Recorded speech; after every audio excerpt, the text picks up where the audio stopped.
That's not how the Force works.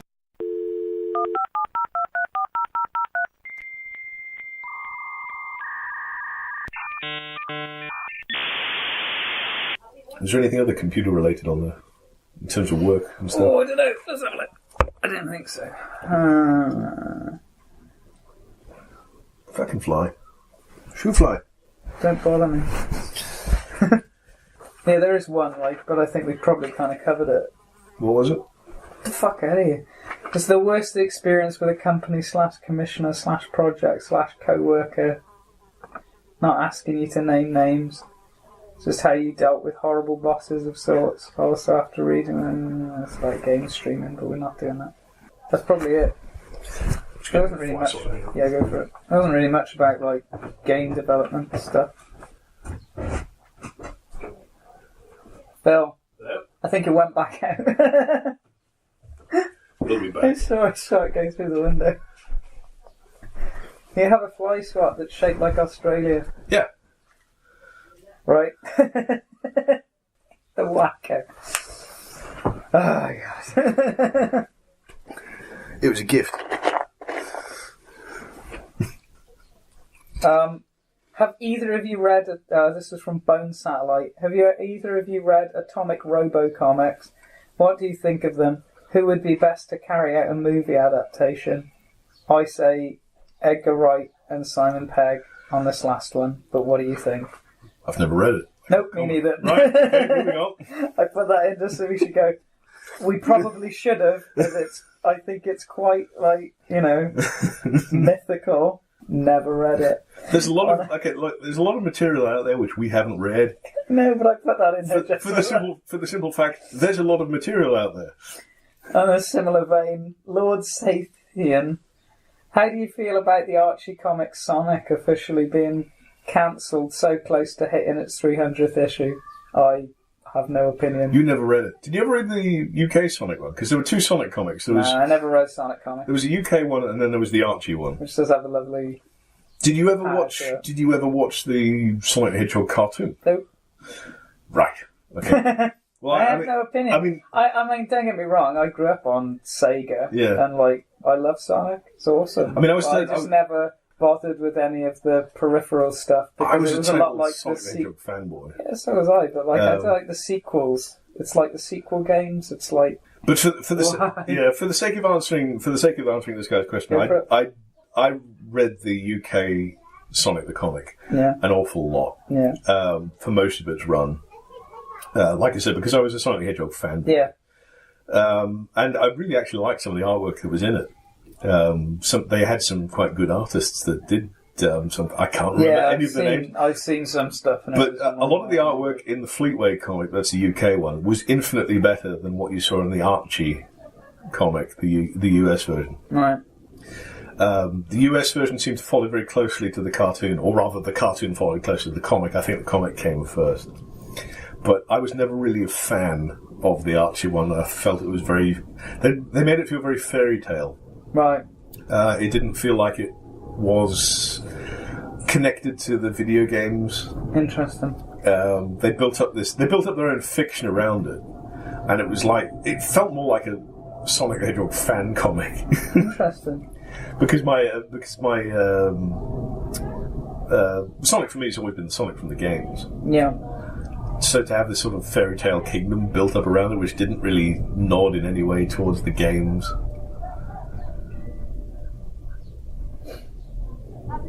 Right. Shwen Hu asks a 3-part question. It's quite good. What would be your top 5 movies from the 1980s? Oh no. Yeah.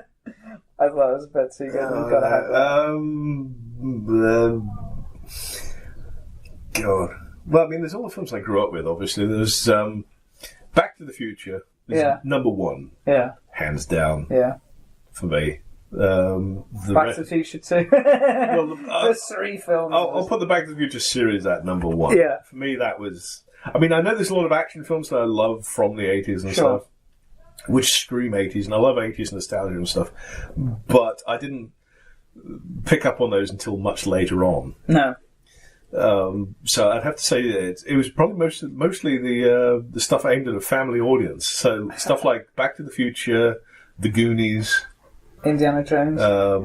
Actually, Indiana Jones I didn't discover until the 90s. I mean, I know it was an 80s film. Yeah. But I didn't discover it until the 90s. Willow. I don't know if you had to have seen them then. It's his favourite movies from the 80s. Yeah, but it's just so much from the 80s. I mean, it comes down to probably... no, I don't even know if I could think of anything that was actually like favourite, top 5. Well, stuff that I watched religiously through the 80s will look like Back to the Future, The Goonies, Willow. Willow was underrated. Yeah, Willow's amazing. I rewatched that again lately. It stands up. It's so good. Awesome. I saw a recent picture of Val Kilmer, though. He lost a lot of weight, but he looks ill. Yeah. It's been a long time. What else was? You see, as a kid in the 80s, I lived in Australia, so I played outside.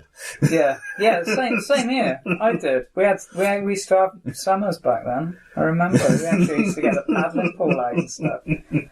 I tended to play stuff more than I think definitely I'd have to put Flight of the Navigator. Oh God, yeah. And Short Circuit.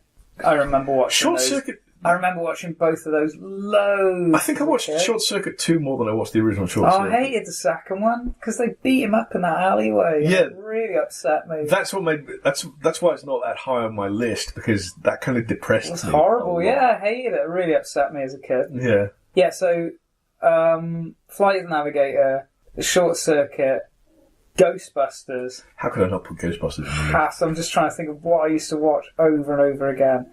Empire Strikes Back. You see, I didn't discover Star Wars really. I mean, I distinctly remember watching Empire Strikes Back and Return of the Jedi. I would have watched them all in the 90s because we didn't get a VCR till the 90s. So there's no way that, because this stuff wasn't on TV. Yeah, for some reason they never aired. No, Star Wars. Films didn't get aired. I think there was one occasion in the early... And probably Wrath of Khan. Oh, yeah. Those are probably my 5 movies I take away from the 80s. I did go back and watch Wrath of Khan, and I know it's held up as being the greatest of all Star Trek films, but I just can't get into it. I've tried, and I love the opening. From hell's heart, I stab at thee. It's awesome. He just spends the entire time quoting Melville. I think I would have got way more out of it if I'd actually seen the episode where Khan first appears in the original. No, you wouldn't, because I've seen it, and it brings nothing to it. Doesn't it? No. It doesn't matter. But the whole premise is that Khan has this vendetta against Kirk. Yeah, which they cover in the film, that's about it. There's maybe it's not the episode, I'll rewatch it again at some point. It's just a great movie. It's just awesome. Khan's just great. Ricardo Montalban's just amazing. I will have to rewatch it then. And the soundtrack's phenomenal as well. It's so good. Actually, the soundtrack for most of the Trek films has been really good. I really like the...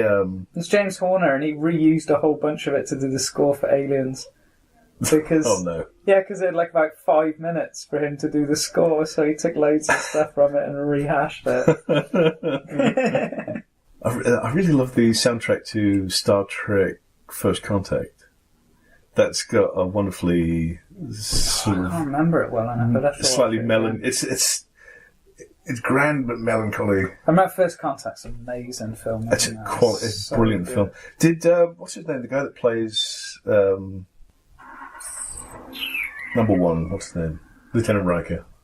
Jonathan Frakes. Yeah. Did he direct that one? I think he directed that. He might have done, yeah. Pretty sure he did, because he directed a bunch of them.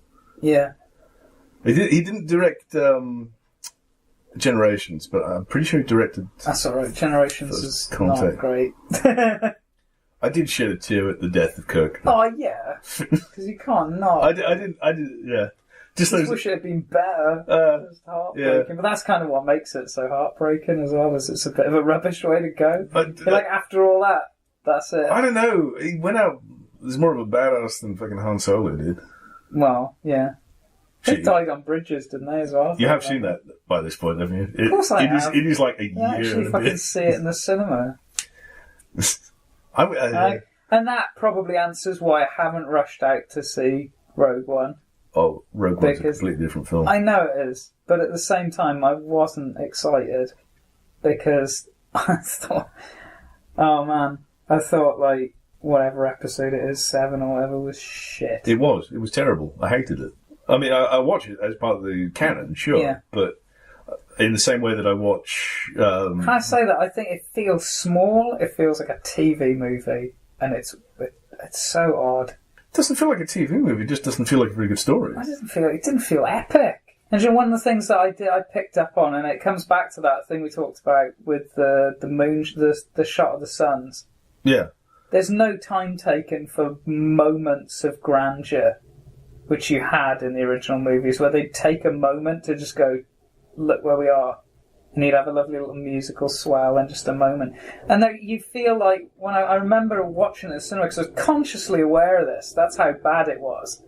Because there was a moment where I felt like that was where it should be. Like, there was like a proper bit where you feel like you've slipped, you've tripped. Yeah. The pacing is wrong. It's like the Millennium Falcon lands on that jungle planet, and they all get out. And Rey walks past the camera, and the camera goes to follow her to this sort of view of waterfalls and things, and just cuts. And it was like, that's that moment. And they because it's gone down to the trees and you don't really know what the planet looks like. And what you do is you follow her across and the music swells up and you just get this grandiose view and she just stands there for a minute looking at it. That's about framed by the landscape. And you just get that Star Wars moment, you know what I mean? Of like, dan, dan, dan, dan, and all smoke and cool shit.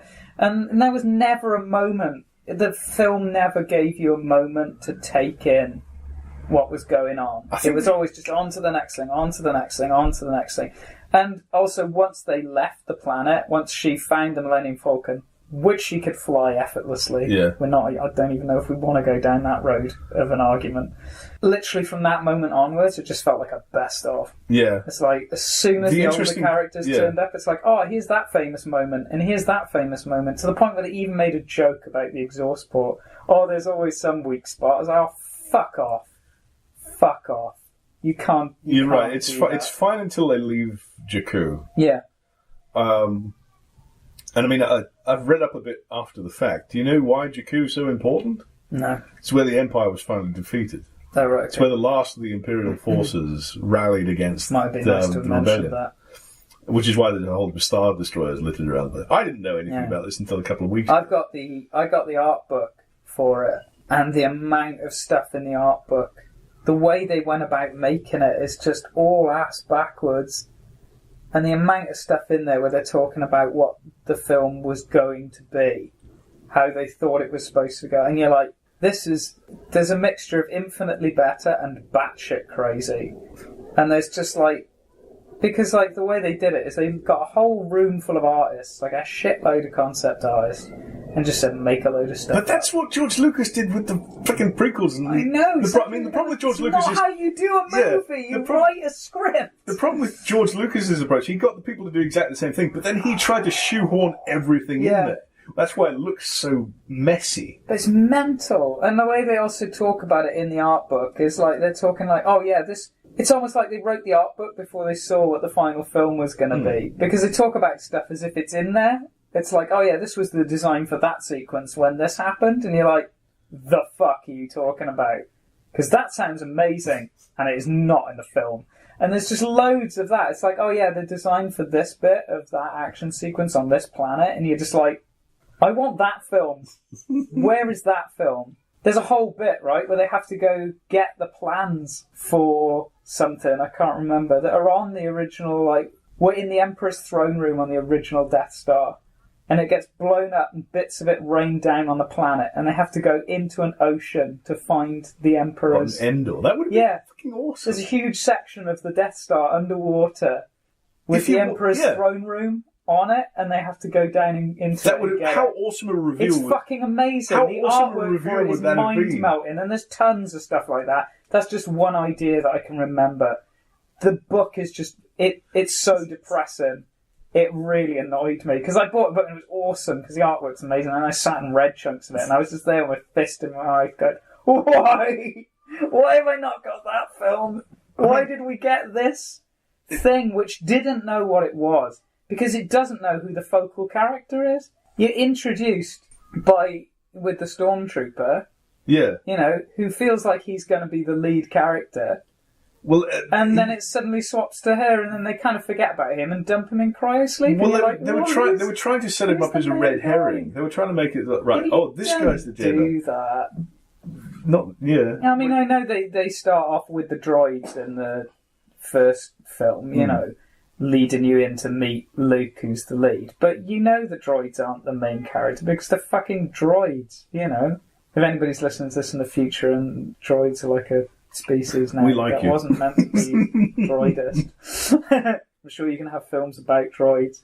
But, do you know what I mean? It's like, they're secondary characters, where it's like, Finn is not. And also, this is a problem that I feel echoed in a bunch of films at the moment, is you've got a secondary character, you've got a character who's not the lead, who's far more interesting than anything else in the movie. It's the same as like David in Prometheus and stuff. It's like, he is seriously dysfunctional. He's a psychopath. Why is he your doorway into this film? That is kind of wrong. I don't know, this is just a bunch of thoughts.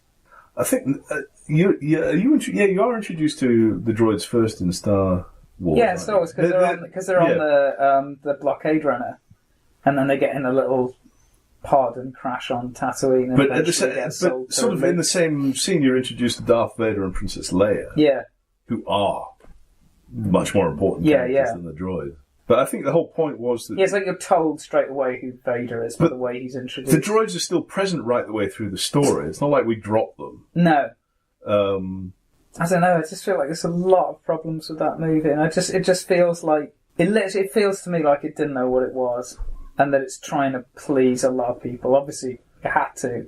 And it's probably the same stuff that's affecting the DC movies, in the way that you're just getting the stuff that's kind of made by committee, and it's ticking a load of boxes. It's seen what worked before and wants to do it again. But it's so worried about it being a failure because there's so much riding on it that it ends up being nothing because you're so worried about pissing off a load of people. Ultimately, it just ends up as a collection of best-of scenes. So ultimately, they don't want anything to change. They want things to remain exactly as the same as well. They don't want to add anything new.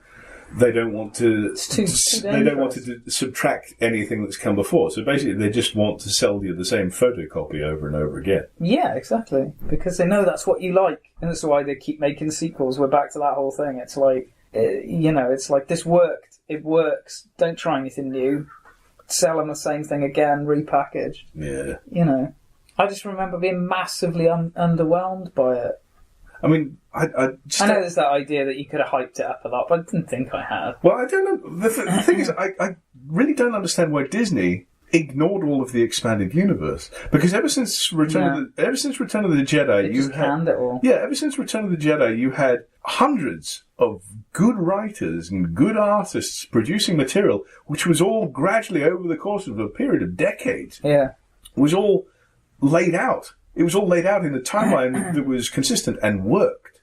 And I don't understand why Disney didn't just dip into that and take it. I mean, you could have made... Although, the weird thing about that is you've got things like the Thrawn trilogy. But I was going to say, you can make the Thrawn trilogy. But they've introduced him in the animated series. Yeah. Thrawn's in it. So he's canon in the universe. So why the fuck are we not getting that as the next set of films? Have you seen any of the reactions for the trailer for that series? I've not seen that series yet. No, I haven't. I've seen the trailer and stuff. But practically wet myself when Thrawn appeared.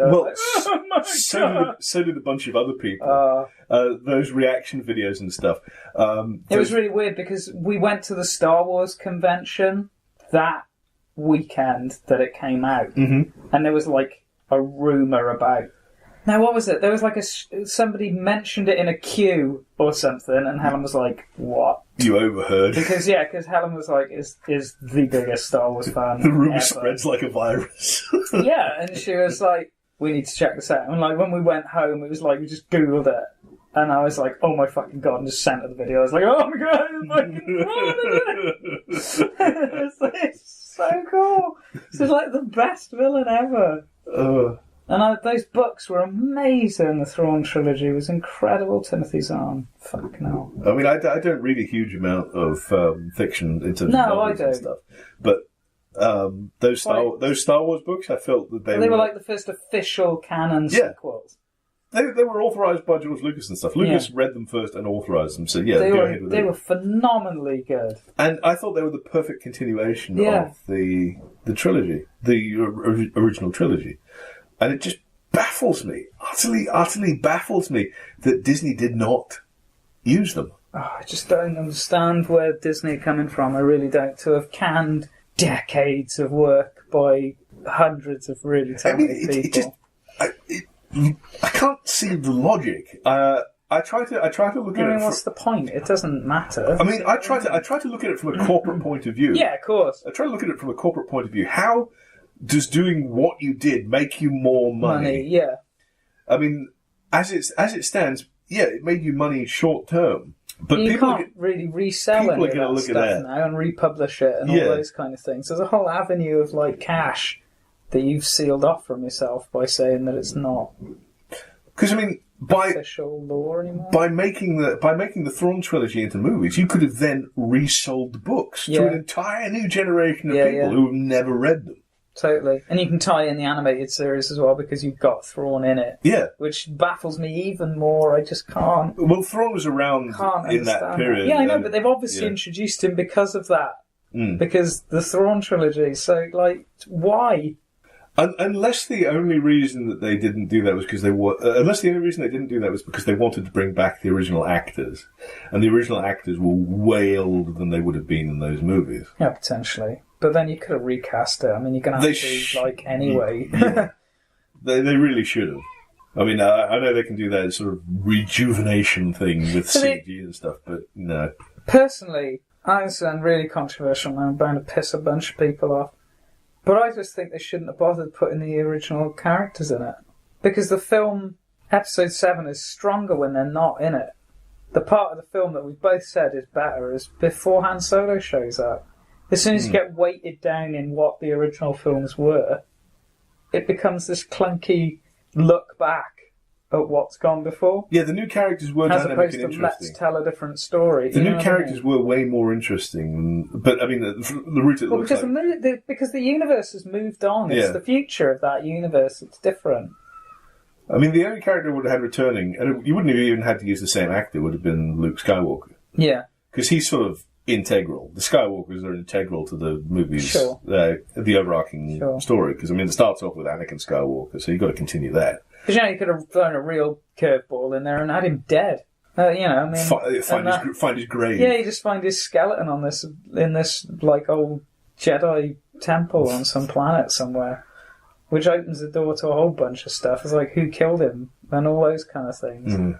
I think here's something that bugs the shit out of me, right? If we're let's be really nerdy a minute now and get hooked up on a tiny detail of something that really pisses me off, right? Because I want an answer to this, and I don't know how the fuck I'm going to do it without any explanation coming up, without being ridiculous. How the fuck did they get that lightsaber? The lightsaber that she gives to Rey. Oh, well, supposedly got dropped off on Hoth. Not Hoth, Bespin. Yeah, it's the one that Luke's hand got chopped off, and it went flying out into fuck knows where. How have they got that?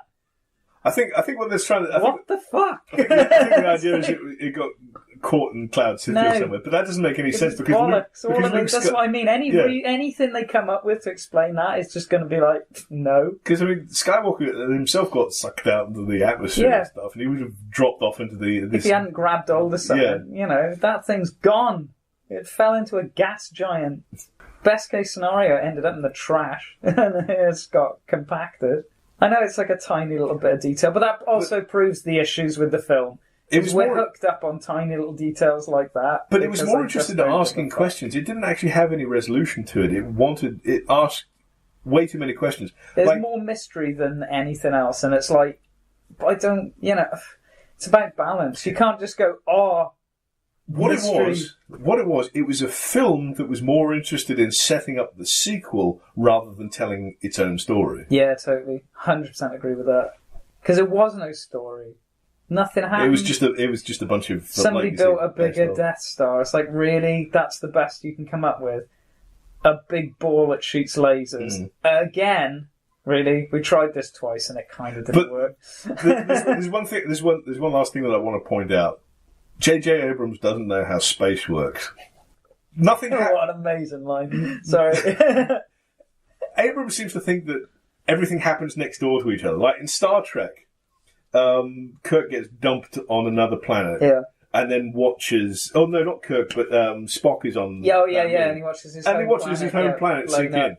And it's about a foot away, isn't it? Yeah. It's next door. Like, you can see it. No, you can't do that. Same with the Star Killer even base. if you could, it would have to be a long ass way away. Because, like, if that's a black hole, that rock you're on is going in there with But that was a separate planet in its own right. I don't think it was even in the same system. I don't think it was even supposed to be in the same system. But you could still But that's like a moon. But the size it was, it would have to be like a moon. You know what I mean? It's the distance which is the issue. Yeah, that's what I'm saying, though. Yeah. It's like, you're so close to it at that point. Yeah. You're on a moon. But you would have to be, in order to see something that size, but even then. And then in... Because even from our moon, the Earth is about the size of a 10-pence coin. I know. That was filling the sky. But and then you got the Starkiller base firing its death ray, and you can see the death ray going across... Yeah. And you can see it from the other planet, which they're on that little... It's like watching it go across the sky to another planet. That forest moon, wherever they were, the Shire. Yeah. And you can see the little laser. And that's supposed to be like on the other side of the galaxy. But even that annoyed me as well, like talking about rehashes of stuff. That whole like jungle planet thing is just the one from the first movie where they launched the X-Wings from. Yeah, Yavin. I didn't even see that comparison. As soon as they landed, I thought... It's like it's the same fucking place. As soon as they landed, and as soon as I saw... big Mesozoic temple things. If you compare the two, they are really different. Well, I was getting a completely different vibe when they went in there. When they went into that bar there, I thought, oh shit, we're in Lord of the Rings. Oh yeah. We walked into the Shire. This is Middle Earth. I wasn't getting a Star Wars vibe at all from it. Oh, with another weird band playing a different cultural version or something you vaguely recognise. It's like, really, is that how their universe works? We had, like, future space jazz, now we've got future space reggae. Come on, we've got to end on a high note. Well, apparently Rogue One's good.